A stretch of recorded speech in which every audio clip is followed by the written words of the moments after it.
For more than 3 decades, from 1910 to 1945, Korea lived under harsh Japanese colonial rule. The Japanese Empire controlled nearly every aspect of Korean life, its government, economy, culture, and even language. Koreans were forced to speak Japanese in schools, pressured to adopt Japanese names, and restricted from expressing their own national identity. Natural resources and labor were exploited to support Japan's industrial and military ambitions. Resistance movements existed, both inside Korea and abroad, but they were suppressed with severe punishments. As World War II progressed and Japan's power began to crumble, Koreans hoped that liberation was finally near.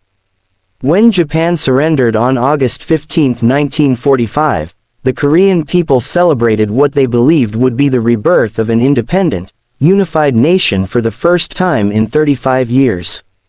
However, global politics, especially tensions between the United States and the Soviet Union, quickly complicated that hope. In the final days of the war, the Allies were faced with the sudden question of who would accept Japan's surrender in Korea. In a hurried decision made in Washington, 2 American officers proposed dividing Korea at the 38th parallel. The Soviets, already advancing in the north, accepted the proposal. This line had no cultural, political, or historical meaning, it was simply a convenient military boundary chosen in haste. To Koreans, the news was shocking. They had not been consulted, and they saw the division as yet another foreign-imposed arrangement, coming immediately after decades of colonial rule. Though the division was intended to be temporary, it instantly placed the North under Soviet administration and the South under American control. With the world entering the Cold War, this temporary line would become the foundation for a much deeper separation. When Korea was suddenly divided at the 38th parallel in 1945, it was never meant to create 2 separate countries. Instead, the division was a quick military solution to manage Japan's surrender. Yet almost immediately, the North and South began developing along completely different political paths, shaped by the 2 occupying powers, the Soviet Union in the North and the United States in the South. In North Korea, the Soviet Union moved rapidly to establish a communist-style administration. They supported local communist groups, redistributed land from landlords to peasants, and removed many officials associated with the Japanese colonial government. The Soviets promoted Kim Il-sung, a young guerrilla fighter who had cooperated with Soviet forces during the war. Under their guidance, Kim became the central figure around whom the new political structure formed. The North began to mirror the Soviet model, one-party rule, state-controlled economy, and a society built around socialist ideology. In South Korea, the United States had a very different vision. The U.S. military government believed in building a capitalist, democratic society, though the reality was more complicated. Many Koreans expected immediate independence, but the U.S. insisted on a transitional administration. American officials struggled with political instability, economic challenges, and social unrest. They relied on existing bureaucrats, some of whom had worked under Japanese rule, which created resentment among Koreans. Eventually, they supported Syngman Rhee, an American-educated nationalist who strongly opposed communism. As both sides tried to shape Korea into their own ideological image, tensions grew quickly. Each occupation zone created its own police forces, political parties, education systems, and economic structures. The North and South began drifting apart in nearly every way, even though just months earlier, Korea had been a single nation. What started as a temporary division was slowly turning into a deep political and ideological rift. After Korea's sudden division in 1945, most Koreans believed the split was temporary and that the peninsula would soon be reunited under a single independent government. To make this happen, the United States and the Soviet Union agreed to create a joint commission to plan Korea's future. However, from the very beginning, the two sides had fundamentally different ideas about what that future should look like. The U.S.-Soviet Joint Commission, first convened in 1946, was supposed to gather advice from Korean political groups and prepare the country for independence. But the Soviets insisted that only political parties supportive of communism and friendly to the Soviet Union should be allowed to participate. The Americans, on the other hand, argued that all political groups, left, right, moderate, nationalist, should be included, regardless of ideology. This disagreement became a deadlock. The commission stalled, dissolved, restarted, and stalled again, accomplishing nothing meaningful. Meanwhile, tensions inside Korea were escalating. In the north, Soviet-backed authorities accelerated land reforms and strengthened communist political control.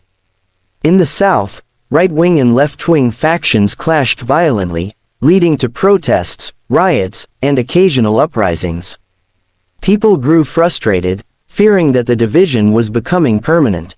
In 1947, the United States brought the issue to the United Nations, hoping international involvement might break the deadlock.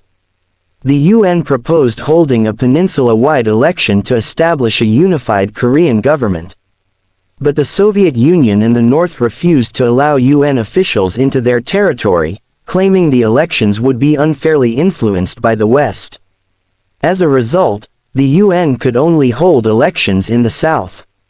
With no agreement and no shared political process, the peninsula moved toward forming two separate governments.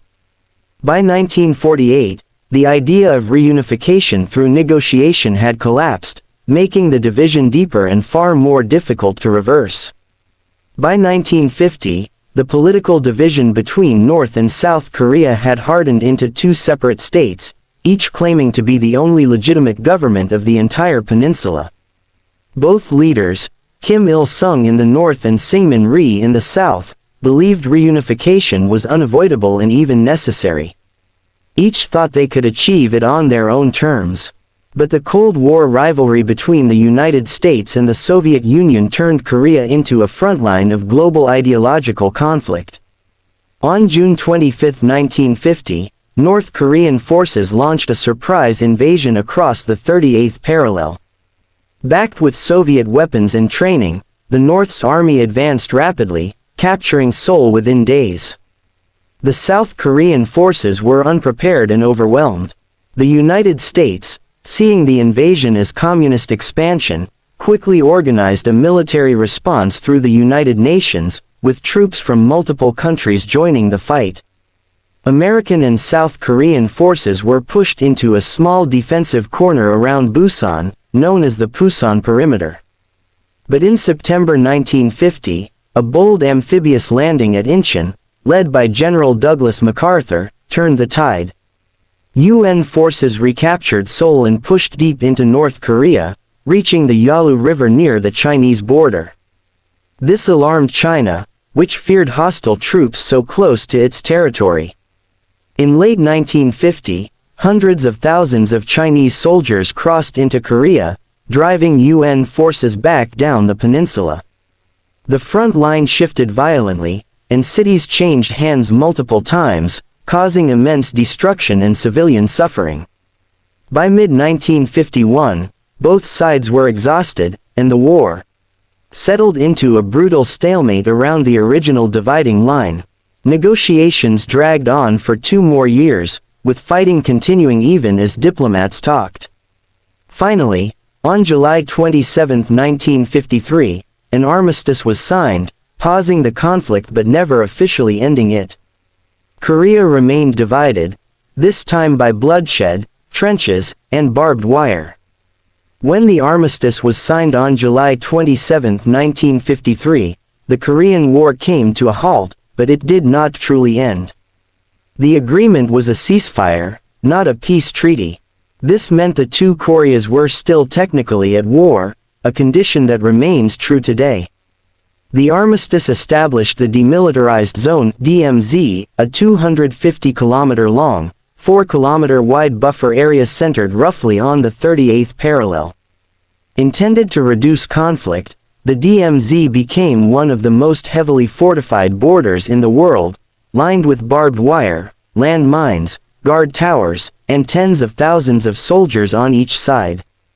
In the aftermath of the war, both Koreas faced enormous devastation. Cities had been leveled, families torn apart, and millions killed or displaced.